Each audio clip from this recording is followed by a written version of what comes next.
नमस्कार, शुभ सकाळ. सुंदर अशा दिवसाच्या सुंदर अशा शुभेच्छा. मी प्राजक्ता आपल्या एका नवीन ब्लॉगमध्ये तुमच्या सगळ्यांचं खूप मनापासून स्वागत करते. आज सकाळी आणि काल रात्री माझी थोडीशी गडबड झाली. म्हणजे वेळच पुरला नाही मला. मला पण कधी-कधी असं होतं कितीही जरी वेळेत आवरायचं म्हटलं ना, तरी वेळ काही पुरत नाही. थोडंसं व्हिडिओ एडिट करत बसली आणि नंतर मग कंटाळा आला आणि मग हे जे सगळं स्टँड होते ना याच्यावरचे गॅसवरचे, ते मी रात्रभर तसेच ठेवले आणि सकाळी पण मग ते कोणीच घातले नाही. म्हणजे मी पण नाही आणि सचिन तर नाहीच घालत. त्याच्यामुळे मग ते तसेच राहिले आणि मग ते आज आल्यानंतर काम मला पहिलं लागलं. आज आहे बुधवार आणि गुरुवार आणि शुक्रवार असे 2 दिवस म्हणजे उपवासाचेच आहेत. बुधवारी म्हटलं आज थोडीफार आपण ही फुलं वगैरे घेऊन येऊ आणि ते कालपासून थोडासा पाऊस जो चालू झालाय ना, तर पावसात थोडी फुलं स्वस्त मिळतात कारण भिजलेली असतात फुलं. तर मी ती फुलं तर काही घेतली नाही कारण ती महागच होती फुलं आणि पूर्णपणे भिजलेली होती तर कारण ती काही राहिली नसती. म्हणून मात्र ना वेण्या मात्र मी घेतल्या. गेस करा आज मला कितीला मिळाल्या असतील? तर मला या ₹50 पॅकेट्स मिळाले. म्हणजे मी 100चे 2 पॅकेट्स घेतलेत म्हणजे 24 वेण्या आलेल्या आहेत ₹100 तर भरपूर होतील आता हे आणि म्हटलं आता पाऊस पडतोय तर त्यानिमित्ताने मी म्हटलं आज येता येता हा फेरफटका मारूयाच आपण इथे. आणि बाकी चाफा वगैरे पण बघत होती. चाफा काही म्हणजे स्वस्त असं नव्हता. पण एवढंच होतं की तो खूप भिजलेला होता म्हणून मग मी काही चाफा वगैरे घेतला नाही. म्हटलं या तगराच्या वेण्या घेऊ आणि बाकी तर म्हटलं आपण जसं येत जाऊ करत जाऊ तसं थोड्या मी फुलं आणत जाईन. थोडीशी फुलं माझ्याकडे आहेत. तर ही बघा ही त्या दिवशीची जी गुलाबी आणि पिवळी फुलं मी मिक्स घेतलेली ना, तर ती आहे. तर आता ज्या कळा एकदम दिसतायत ना मला, त्या मी थोड्याशा खाली टाकते आणि बाकीच्या ज्या वरती आहेत ना म्हणजे ज्या थोड्याशा उमललेल्या वगैरे वाटतात, त्या वरती ठेवते आणि अजून थोडीशी जी फुलं आहेत, जी मी रोज वापरते वरती, हा डब्बा आहे ना जो माझ्याकडे थोडासा अजून एक 7-8 दिवस ठेवायची असतील फुलं तर या डब्यात स्टीलच्या डब्यात मी ठेवते. नाहीतर दुसरा एक प्लास्टिकचा डबा आहे त्याच्यामध्ये मग रोज वापरायची जी काही फुलं वगैरे असते ना ती बऱ्याच वेळ अशा पद्धतीने स्टोअर करून ठेवते. तुम्ही मला बऱ्याच दिवसांपासून पण सांगताय की प्राजक्ता एक्झॅक्टली तू हे कुठून घेतेस किंवा दादर मार्केट दाखव. तर आता थोडं आता सुरुवात झालेली आहे म्हणजे मार्केट जसं बसायला देत नव्हते ना तसं आता थोडेफार बसायला देत आहेत. तर मी विचार करते एखाद्या दिवशी लवकर सकाळी जाऊन ना तुमच्याबरोबर या सगळ्या गोष्टी शेअर करेन की एक्झॅक्टली तुम्ही हे कुठून घेतलं पाहिजे की जे तुम्हाला इथे सगळ्या गोष्टी थोड्याफार कमी रेटमध्ये मिळतील. नाहीसे गुरुवार आहे. शुक्रवारचा तर माझा संकष्टीचा उपवास नसतो. मी फक्त पहिली लग्नाच्या आधी मी प्रत्येक संकष्टी पकडायची. म्हणजे माझा मंगळवार असायचा, गुरुवार असायचा, प्लस संकष्टी पण असायची. आता मंगळवार संकष्टी नसते. मी फक्त एकच अंगारकी संकष्टी जी असते तीच पकडते. पण म्हटलं फळं, म्हटलं आंबे मला छान दिसले. 100ला किलो मिळाले. आणि ही वसईची जी केळी आहेत ना, ती बऱ्याच दिवसांमधनं मला मिळाली. ऍक्च्युली मला यायला एवढा उशीर होता ना की तोपर्यंत ज्या वसईवाल्या मावशी आहेत ना त्यांच्याकडे पालघरवाल्या ज्या येतात त्यांच्याकडे ही संपून जातात आणि उरलेली केळी आहेत ना अगदी ती खूप जास्त पिकलेली असतात. तर ही ना मी सकाळी जाता जाता घेतलेली ऑफिसला जाता जाता आणि तुम्ही बघाल ना तर ही पूर्ण ना सकाळी अगदी कच्ची होती, हिरवी हिरवी दिसत होती आणि आता मी संध्याकाळी बघितली आहे ना तर ती पूर्ण म्हणजे पिवळसर झालेली पण आहे. मी हा विचार करून घेतलेले की आंबे होते 2 दिवस तर काही केळं खाल्लं जाणार नाही आणि हे एक केळं खाल्लं ना की पोट भरून जातं आणि जेव्हा असं काहीतरी स्वीट खावंसं वाटतं ना तेव्हा मग असं एखादं हे केळं खाल्लं तर पोट पण भरतं आणि मन पण शांत होऊन जातं. भाज्या खूप जास्त नाही घेतल्या. भाज्या ऍक्च्युली घ्यायला गेलेली कारण माझ्या मैत्रिणीने एक तिला रेसिपी म्हणजे म्हणजे तिला आवडली भाजी तर ती मी बरेच दिवस झाले बनवली नव्हती. म्हणजे होळीला आय थिंक बनवलेली मी त्याच्यानंतर होळीपासून तर काही बनवली नाही. मग तिचं असं म्हणणं होतं की ती तू टिफिनला बनवून आण आणि मग ती भाजी घ्यायला म्हणून मग मी मार्केटला गेली आणि मग थोड्याफार भाज्या आणल्या. टमॅटो तर माझ्याकडे पूर्ण संपलेले आणि टमॅटो जेव्हा ₹80 किलो होते ना तेव्हा मी घेऊन आलेली. कधी कधी भाज्यांच्या रेट्स इथपर्यंत पोहोचतात ना की बाप रे बाप आपण विचार पण नाही करू शकत. आणि तेव्हा आपण स्वतःच थोडा कंट्रोल पण करतो की जिथे एक घालायचं असतं तिथे अर्धा पण घालतो. तर मी बऱ्याच वेळा अर्धा किलोच आणते. पण आज 1 किलो म्हटलं मिळाले तर म्हटलं 1 किलो आणू पावसात सारखं सारखं कुठे जाणार. आणि जी मैत्रिणीला माझ्या भाजी खायची होती ती म्हणजे दोडक्याचं भरीत. तर दोडक्याचं भरीत मला करून न्यायचं त्याच्यासाठी मी मार्केटमध्ये गेलेली. तर आज ही बारीक मेथी मिळाली. तुमच्याकडे याला काय बोलतात मला नक्की सांगा. म्हणजे मी तर बारीक मेथीच म्हणते. काही काही जण समुद्र मेथी वगैरे असं वेगवेगळं काय काय म्हणत असतील.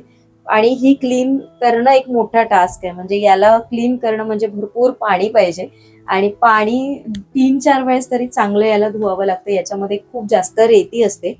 तर ही मी अशा पद्धतीनेच क्लीन करते. म्हणजे जे खालचा भाग असतो ना तो पहिलाच मी काढून घेते आणि वरती जे असतं ते कापून घेते आणि मग त्याला लूज करून मी पहिलीच ना अशी ती सगळी मिक्स करून घेते आणि नंतर मग पाण्यातनं 3-4 पाण्यातनं ती वॉश करून मग गळायला वगैरे ठेवते. मग सगळं पाणी निथळलं की मग करते. तर आता सर्वात आधी काम करायच्या आधी ना मला असं वाटलं की आज कडक कॉफी पिऊया. तर आज मी सचिनला पण तयार केलंय की आज चहा नको, आज तू पण कॉफी पी माझ्या बरोबर. तर आज सर्वात आधी आता ना कॉफी पिऊन घ्यायची आहे मस्तपैकी. आणि कॉफी आजकाल हल्ली मी खूप शॉर्टकटमध्ये करते. पहिलं तर मी बीटरने वगैरे बीट करून करायची, पण आता हल्ली मी ते नाहीच करत. थोडीशी 1-1.5 चमचा मी साखर टाकली. खूप कमी साखर आहे. थोडीशी स्ट्रॉंग कॉफी असेल तर ती छान वाटते खायला, प्यायला सॉरी. आणि मागे मला एक कमेंट देखील होती की प्राजक्ता या कॉफीचा रिव्ह्यू दे. तर ही डीमार्ट मधनं घेतलेली होती आणि ही कॉफी पावडर मला एवढी अशी आवडली नाही. म्हणजे जी नेसकॅफेची वगैरे जी येते ना आपली, तीच छान वाटते. ब्रू पण एक वेळ चालते, पण ब्रूची जी आहे ना ती खूप स्ट्रॉंग वाटते मला. त्याच्यापेक्षा नेसकॅफे ओके वाटते. ऍक्च्युली कॉफी तसं पिणं आपण म्हणजे अवॉइडच केलं पाहिजे. कॉफी तेवढं असं चांगलं नसतं हेल्थसाठी.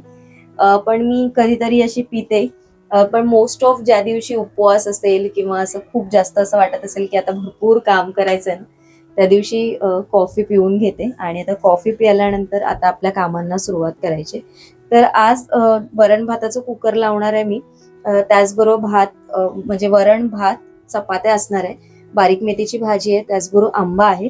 आणि विचार करते की काहीतरी एक गोडाचा पदार्थ असावा, पण मग असं होतं आज पण गोड, उद्या पण गोड आणि पण परवा पण गोड, असं काहीतरी असं मग डोक्यात सगळं होऊन जातं. माझी एक सवय तुम्हाला बघितली असेल तुम्ही तुम्ही म्हणाल की प्राजक्त सारखी काय वागते खाली. तर इथे ना खाली जेव्हा मी, म्हणजे आमच्याकडे ती सवय दोघांनी म्हणजे मी लावलेलीच आहे. घरात असो किंवा नसो, काम झालं की गॅस खालून मी बंद करते. म्हणजे दुपारी एकदा काम, म्हणजे आता सकाळी मी घरात असेल तर मी ऑफिसला जायच्या आधी गॅस बंद करते. सचिनला जर तो वापरायचा असेल तो खालून परत ऑन करेल, त्याचं काम झालं की तो बंद करेल. आणि मग मी संध्याकाळी जेव्हा येते ना तेव्हा गॅस ऑन करते. अननेसेसरी मी गॅस खालून चालू ठेवतच नाही पहिल्यापासून. म्हणजे मला माहिती नाही, ती सवय मला लागली आहे. पण मी एक गॅस तसा ऑन ठेवतच नाही. खोबरं नव्हतं म्हणून सचिनकडनं मी नारळ फोडून घेतला. आणि आता ही सगळी रुटीन कामं.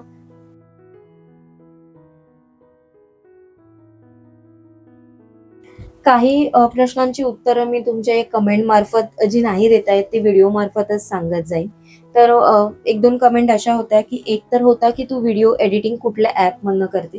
तर माझं काही असं फिक्स नाही आहे. मी इनशॉट पण वापरते, VN पण वापरते, त्याच्यानंतर कॅनवा पण वापरते, असं सगळं मिक्स वापरते. जसा मला जो एडिटिंगसाठी वेळ असेल ना त्या याने मी म्हणजे व्हिडिओ एडिट करत असते.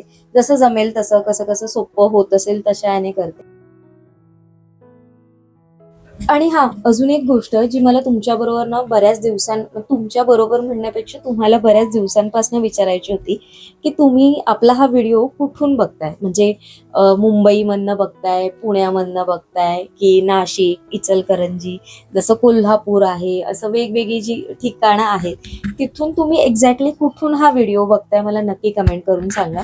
आणि तुम्हाला जर माझ्या रिलेटेड क्वेश्चन अँड आन्सरचा ब्लॉग मी करायचा विचार करते, तर तुम्हाला असे काही प्रश्न असतील तर तुम्ही त्या क्वेश्चन अँड आन्सरच्या ब्लॉगमध्ये मला विचारू शकता. तर असा एखादा ब्लॉग मी शूट करावा का, आणि त्याबद्दल तुमचं काही मत असेल ना तर त्या मला या व्हिडिओच्या कमेंट मार्फत तुम्ही सांगा. म्हणजे लवकरात लवकर मी तो व्हिडिओ तुमच्याबरोबर पोस्ट करेन. म्हणजे आपल्याला इंटरॅक्ट व्हायला खूप छान होईल. कारण आपल्या बऱ्याचशा ज्या नवीन नवीन मैत्रिणी आहेत ना त्यांना खूप सारे प्रश्न आहेत की मी कुठून आहे, मी कुठे राहते, मी काय आहे, माझ्या फॅमिलीत कोण आहे, असे बरेचसे सगळे प्रश्न असतात की जे मला मध्ये मध्ये मध्ये मध्ये प्रत्येक व्हिडिओमधनं येत असतात. आणि आता शॉर्ट्स सिरीज म्हणजे जे शॉर्ट व्हिडिओज मी परत चालू केले ते देखील तुम्हाला कसे वाटतात मला नक्की कमेंट करून सांगा. तर आता बघा, मेथीची भाजी करायची. तर साध्या सिंपल पद्धतीची ही मेथीची भाजी असते आणि पालेभाजी म्हटली ना की अगदी भाजी 5 मिनिटात तयार होते. मग पालेभाजी असली ना भली ती उडायला वेळ जातो, पण ज्या दिवशी करायची असते ना त्या दिवशी जेवण मात्र पटकन होऊन जातं. आणि ही ना अगदी बारीक नाही चिरत आहे मी, फक्त एक रफली चॉप करून घेते. काही जण अशीच अख्खीच ठेवतात आणि लसणावर परततात ती, पण मी थोडीशी ती बारीक चिरून घेते. अगदी खूप जास्त पण बारीक नाही करणार, कारण मग शिजल्यावर अगदी ती खूपच अगदी चिकट चिकट होऊन जाईल. तर याच्या फोडणीसाठी मी कांदा वापरणार आहे आणि एक मिरची घेणार आहे. मिरची अगदी छोटीशी घेणार आहे, कारण पालेभाजीमध्ये ना मिरची कधी तोंडात येते ना कळत नाही आणि मग तिखट लागतं. तसं पण मी मिरच्या खूप अगदी कमी तिखटाच्याच वापरते, पण तरी पण सांगता येत नाही, त्याच्यामुळे मग मी अगदी छोटीशी एकच मिरची टाकणार आहे. तुम्ही याच्यामध्ये लसूण पण फोडणीला वापरू शकता, पण तुम्ही कुठल्या पद्धतीने करता आणि या भाजीला तुमच्याकडे काय म्हणतात ना मला नक्की कमेंट करून सांगा. मी कुठल्या पद्धतीने करायला पाहिजे होती ते देखील मला नक्की कमेंट करून सांगा, कारण तुमच्या मार्फत मला थोड्या आयडियाज वेगवेगळ्या फोडणीच्या देखील मिळतात की या पद्धतीने फोडणी कर किंवा असं कर. तर ही ना मी आज या पॅनवरतीच करणार आहे, म्हणजे या डोशाच्या तव्याचा जो पॅन आहे त्याच्यावरतीच करणार आहे.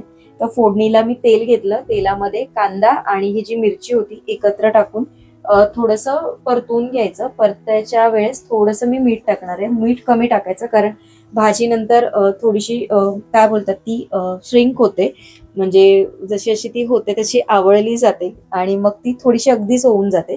तर सगळी भाजी जी कापलेली होती ती आता पॅनवर टाकायचं. पाणी टाकणार नाही होत आपण. हे मिक्स करायचं आणि याच्यावर एक वाफ काढून घ्यायची. तुम्हाला माहिती आहे मी बऱ्याच वेळा भाजी जेव्हा पालेभाजी दाखवते तेव्हा मी झाकण मारत नाही वरती, पण या भाजीसाठी मग मी झाकण ठेवणार आहे. आणि ही आतमध्ये थोडीशी शिजेल, म्हणजे एक 2-3 मिनिटं तुम्ही वाफ काढली ना तर त्या वाफेमध्ये पाणी सुटून ही भाजी छान अशी शिजते. आणि 2 मिनिटात आपण ही भाजी शिजल्यानंतर सर्वात शेवटी पाणी आटलं असेल, म्हणजे थोडंसं पाणी ठेवायचं, अगदी खूप जास्त पण आटवायची नाही. आणि मग याच्यामध्ये वरून ओलं खोबरं टाकायचं आणि बस आपली भाजी गरमागरम मेथीची तयार आहे. गरमागरम मेथीची भाजी, वरण, भात आणि थोडंसं ना लोणचं हवं होतं. माझ्याकडे लोणचं बनवलेलं नाहीये. मी विचार करते येणाऱ्या दिवसांमधनं काहीतरी थोडंफार तरी ना एक छोट्या भरणीमध्ये तरी लोणचं बनवून ठेवलं पाहिजे.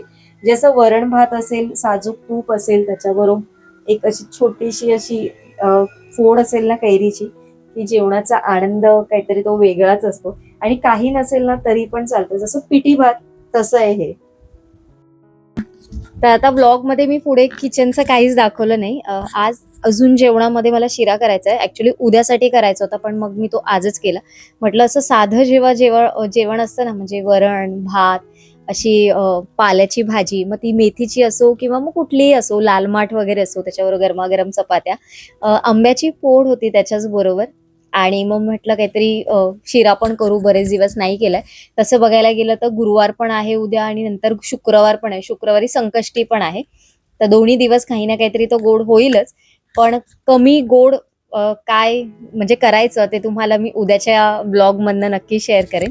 म्हणजे कंटिन्यू पण गोड होत नाही. आता ऍक्च्युली शिरा मी याच्यासाठी केला ना, की माझा सकाळी उपवास असल्यामुळे उद्या दुसऱ्या दिवशी सचिनला मग तो शिरा नाश्त्यासाठी होतो. आणि नाश्ता तुम्हाला माहितीये की म्हणजे असं जेव्हा शिळा काही गोष्टींमध्ये जर तो शिळा दुसऱ्या दिवशी आपण खाल्ला ना, जो शिळा असतो नाश्ता, तर तो खाली भारी लागतो. म्हणजे जसं काही जण शिळ्या चपात्या खातात गरम गरम, म्हणजे असं तूप वगैरे किंवा तेल लावून खरपूस अशा भाजून, काही जण त्या खातात. फोडणीचा भात असतो तो छान लागतो नाश्त्याला. तसंच शिरा पण आहे, दुसऱ्या दिवशी तो अजून छान लागतो. तर म्हणून मग म्हटलं की चला आता थोडा थोडा खाल्ला जाणार, काही खूप जास्त नाही खाल्ला जाणार, पण करायचं म्हटलं तरी निदान एक वाटीभर तरी करावाच लागतो, तेवढा तर होतच. आणि गरम तर एवढं होतं. पावसाला सुरुवात झालीये, पण अजून तेवढा असा पावसाला सुरुवात झालेली नाहीये. आणि कालच्या ब्लॉगला तुम्ही ज्या कमेंट्स केलेल्या की जे तुम्हाला आपलं वॉशिंग मशीनचं डिटेलमध्ये बघायला आवडेल व्हिडिओ, तर तो व्हिडिओ लवकरच शेअर करेन मी. मला वाटलं नव्हतं की तुमच्या सगळ्यांच्या एवढ्या रिक्वेस्ट येतील की तुम्हाला पण क्लिनिंग बघायचं. अगदी सोपं असतं, पण मला असं वाटतं ना, प्रत्येक गोष्ट म्हणजे किंवा वस्तू तिची केअर जर तुम्ही सुरुवातीपासूनच घेतली ना, तर ती वस्तू आपल्याला जास्त साथ देते. म्हणजे अगदी छोट्या छोट्या बेसिक गोष्टी असतात, पण आपण त्या गोष्टी जर फॉलो केल्या, आणि वस्तू सजीव असो किंवा निर्जीव असं काही नाही, जर तुम्ही त्याची व्यवस्थित काळजी घेतली ना, तर ती तुमच्या बरोबर म्हणजे तेवढीच याने साथ पण देते. आणि किचनमध्ये आपल्या जशा काही मोजक्या वस्तू असतात आपण त्याची थोडीशी जास्त काळजी घेतो, तशा घरात पण थोड्याशा मोजक्याच वस्तू असतात की ज्याच्यामध्ये आपण बऱ्याच वेळा एकदाच इन्व्हेस्ट करतो. जसं मशीन आहे, फ्रीज आहे, टीव्ही आहे. आपण हे काही सारखं सारखं घेत नाही, पण त्याची थोडी थोडी काळजी आपण केलं. जसं तर फ्रीज क्लिनिंग आहे, तुम्ही वेळेवर वारंवार केलं, कशा पद्धतीने मेंटेन करता. कारण खूप जास्त पण असं कोंबून वगैरे पण त्याच्यामध्ये ठेवायचं नाही. कुठल्या ठिकाणी काय ठेवायचं, कुठल्या ठिकाणी काय नाही ठेवायचं, या सगळ्या गोष्टी व्यवस्थित केलात ना, तर की आतमधलं जे टेम्परेचर आहे ते पण फ्रीजमध्ये इक्वली सगळीकडे लागलं जातं आणि मग फ्रीज पण स्मूथ चालतं. तर तसंच असतं सगळ्या गोष्टींचं. तर हा येणाऱ्या ब्लॉगमधनं एक तुमच्याबरोबर हा ब्लॉग नक्की शेअर करेन. आणि फ्रीज ऑर्गनायझेशनसाठी मला बरीच कमेंट येते की फ्रीज ऑर्गनायझेशन दाखव, फ्रीज ऑर्गनायझेशन दाखव. तर आय थिंक आपल्या प्लेलिस्टमध्ये ऑर्गनायझेशनच्या ब्लॉगमध्ये तुम्हाला फ्रीज ऑर्गनायझेशनचे 3-4 व्हिडिओ आहेत ते बघायला मिळेल. पण येणाऱ्या ब्लॉगमधनं एका नक्की शेअर करेन फ्रीज ऑर्गनायझेशन.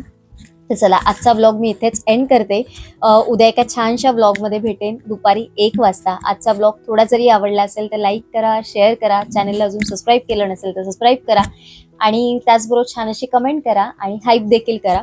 कारण तुम्ही हाईप केला तर हा व्हिडिओ जास्तीत जास्त लोकांपर्यंत पोहोचण्यासाठी मदत होते. तर चला, उद्या एका छानशा ब्लॉगमध्ये भेटते. तोपर्यंत सगळ्यांना Shri Swami Samarth. Bye bye and take care.